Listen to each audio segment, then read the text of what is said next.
It's Transmission Service Day 2023. GMC 1500 with the Duramax and the 10L80. Let me show you what you guys are going to need for today. All right, here is a new pan gasket. Here's the part number right here for you guys. Pan gasket. We got our filter with our seal. That's an important one. You want your seal. Here's the part number for that guy. Then this is a thermal bypass from PPE. We are going to drop those transmission temps. Here you go, right here for you. And then, as long as it doesn't matter brand, but it does matter that it is ULV, ultra low viscosity fluid. That's what you want. I'm going with ATF from AMSOIL because I like the products. That's who I'm going to run. All right, let's get underneath the rig. Before we crawl underneath the truck, I'm going to go ahead and grab an 8mm. This guy here, 8mm, and a 12mm ratchet for this guy here. Looks something like that. If you're interested in this kit, CTA 5057. I use this stuff for European cars. Anyways, that's how I'm going to do it. We need to get access to the fill plug. If you don't want to go this route here, you can always go with one of these guys right here. 8mm on that guy as well. All right, let's jump underneath. On the driver's side of the vehicle, towards the back of the transmission, you have this guy here. This is your 8mm fill plug. I would like to take fluid out of here as the pan has no drain plug. We can thank GM for that one. Okay. And to point out here, if you look, this is why I'm using this setup here. So let's get this guy in here. Look, I have so much room with this setup. See? I have a lot of room. But I want to point this out to you, how little a space this is. That's my hand. So that's why I like this setup, because that makes that real simple. So let's go ahead and let's get this plug removed. This plug will more than likely have a little bit of sealant on it. So it will be a fighter coming out. Oh my gosh. Okay, I went ahead and grabbed one of my nano sockets with my 3/8 ratchet. Now there should be enough room to still snake in here. Just a little tighter. Yeah. And I'm hoping this extra leverage should be able to get this out. This guy's in here tight. I need a breaker bar. Holy hell. Dude.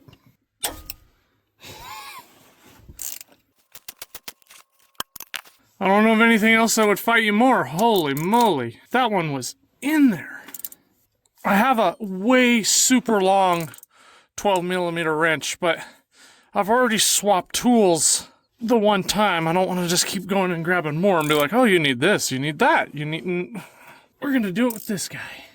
Look at that, just from pulling the plug a little bit. That's black. That's black, you guys. Black, black, black. Ew. With that plug being ready to be removed, I'm going to go ahead and I got a pan underneath here, and we're going to go ahead and pop this guy off.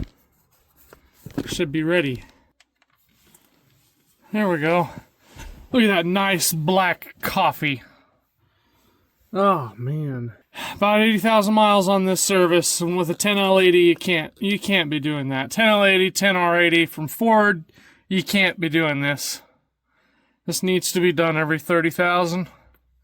These things run low viscosity fluid, and they run hot. So you gotta be changing your fluid. You gotta be taking care of it. This is bad. Look at this. Look at that. That's freaking gross. Transmission fluid's red. Okay, I have a method that I'm gonna do here. I'm gonna put this this plug back right here.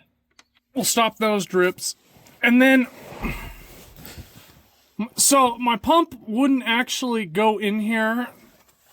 So what I'm gonna do is I like to do this thing called the lean. I call it the lean. So I'm gonna remove these front bolts here, side bolts and the side bolts. I'm gonna leave the back, but I'm gonna slowly start undoing them so that this side will actually lean down. Then I can pour that fluid that's leaning down from the pan, I can pour it into this pan. That's how I'm going to do this.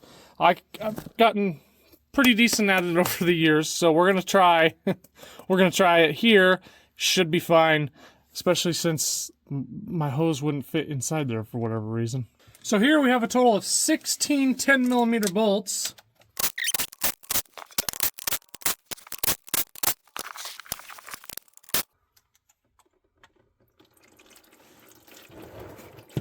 See, we're starting to drain out now.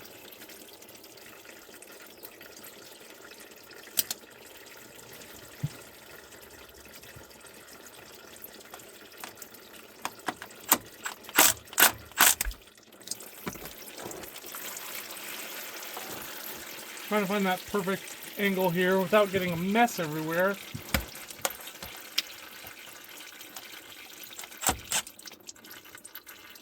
There we go.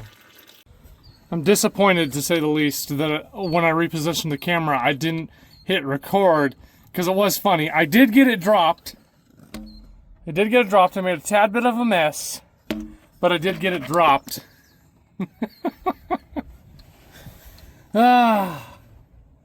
How funny. Yeah, we're going to let this sit for a minute. Let these drips all happen. And then I also would like to pull out this filter. Okay, we're now going to go ahead and remove this transmission filter, which you have a bolt here. This is at the back of the transmission. You have a bolt here. This is an E10. And then if you sneak over here, passenger side towards the front, you have an E10 socket an E10 right here as well.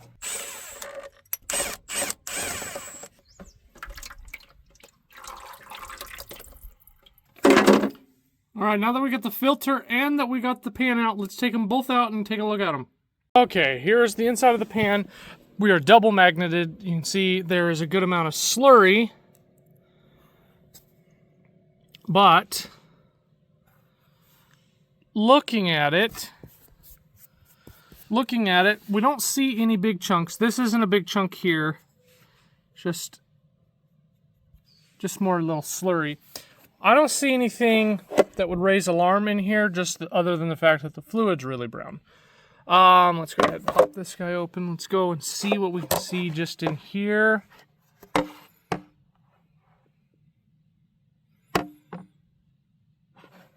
Yeah, like I said, I don't think there's anything super bad looking right off the bat here. So all we're going to do is we're going to go ahead and get this clean. We're going to go ahead and get a new filter and throw it in. And then this guy right here, we want a new gasket, which your filter should come with it. All right, here's our new filter. I like to take a little bit of old ATF, and we're going to lube up this gasket, or new ATF, whatever your preference is. Lube it up. Then we're going to throw this guy in here.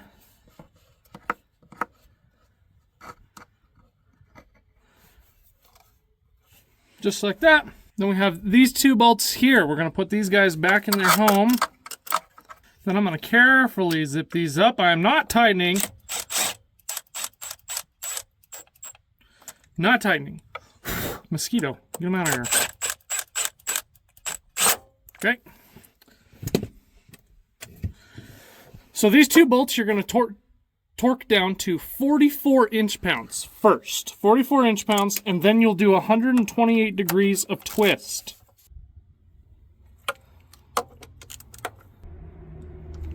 While we're down here, let's go ahead and pull this old gasket off. Jeez. That's disgusting. Afterwards, go ahead and clean up the mating surface.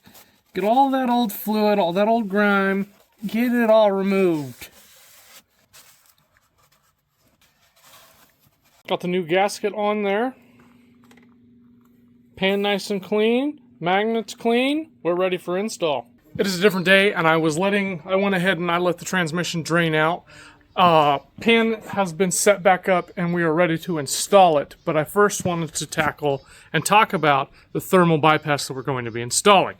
So this is by PPE, and so let's get into it. So if you are deciding to go with a new thermal bypass by PPE, here is the number if you don't already have it. And there was one thing I wanted to cover. The instructions do cover this, but right here, this is a service plug, and it's hand tight. It sits hand tight. Don't install it without torquing it down.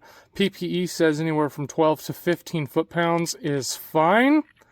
And then that was basically what I wanted to cover, just so you guys knew. So I'll get this tightened up, and then I will show you guys where it's going to get installed. So where is the factory thermal bypass? Let me show you. Here on the passenger side of the vehicle, get down and underneath. Here's your oil filter. And then here is where it's going to sandwich in between. Here's where it's going to fit right in between here. So you have a new bolt here, and then you have a bolt on the other side for this. So let's go ahead and get this guy out. I'm going to put you in the best spot that I can record with, which is not right here because the lighting is also poor. So let's get this guy here. And I think, so on the back side here, you got another 10 millimeter.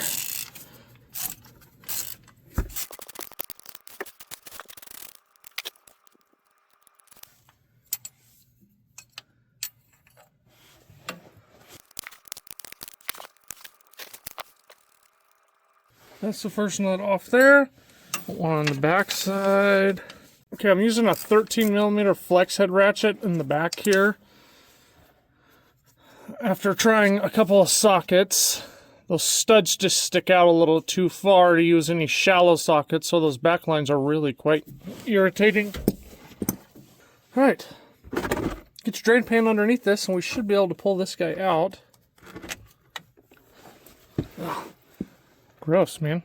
Okay, I'm going to disconnect these lines here, well, this little connector that holds them in place, just to give us some more leverage, which you just stick a screwdriver in right here. Right up.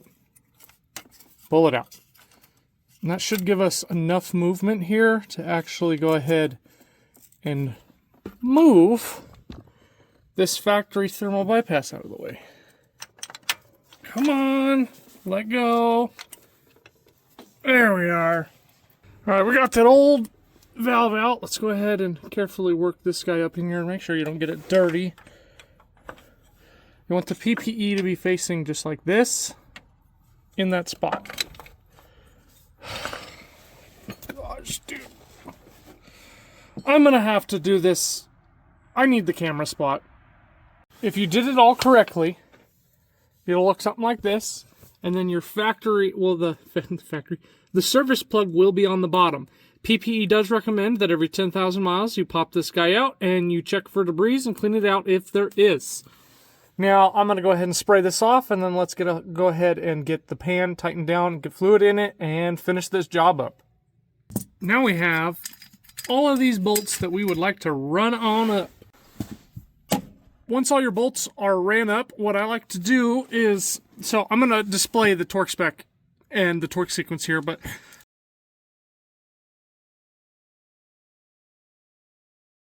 all right, afterwards, another good thing to do is go all the way around and check to make sure that they are all tightened. Okay, we are all tightened up. We can now start putting fluid in. On to our next step, we are going to be filling this up with fluid. So go ahead and pull this fill plug. Also, before I forget, I would like to mention that please make sure that your vehicle is on level ground when you go to do this. Okay, and we're going to go until this comes out right here. It actually spills out. And then we'll adjust the level. Okay, so I'm going to go ahead and you've seen me just pump in the first quart. So let's go ahead and I'll pump in the remainder. And then once that is all done, then we will go ahead and talk about adjusting the fluid level once we get it up to temp.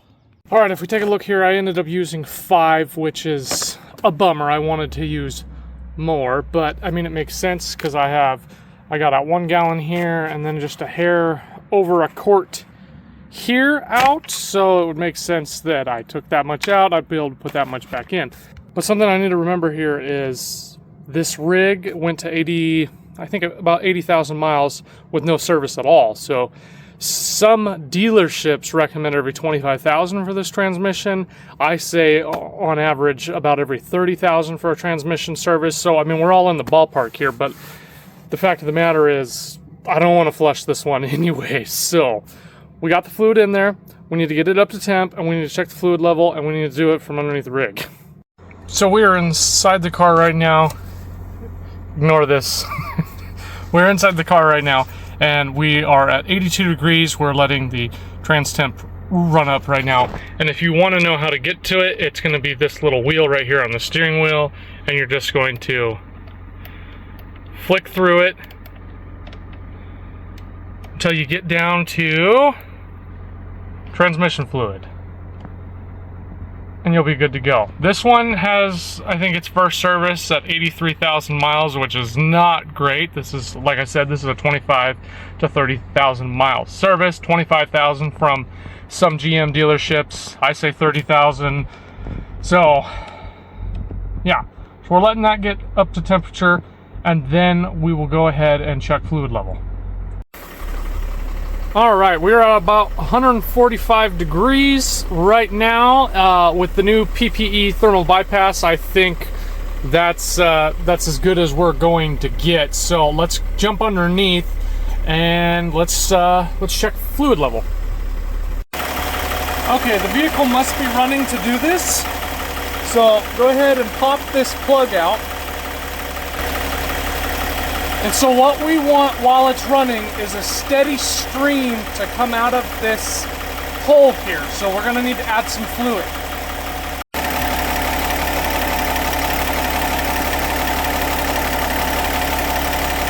Let's see here.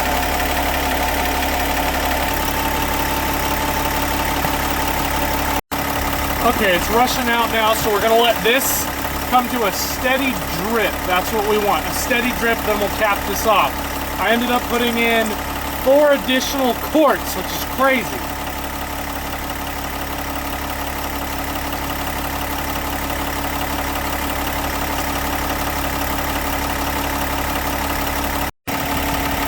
Okay, after you've come to a steady drip, go ahead and reinstall your plug.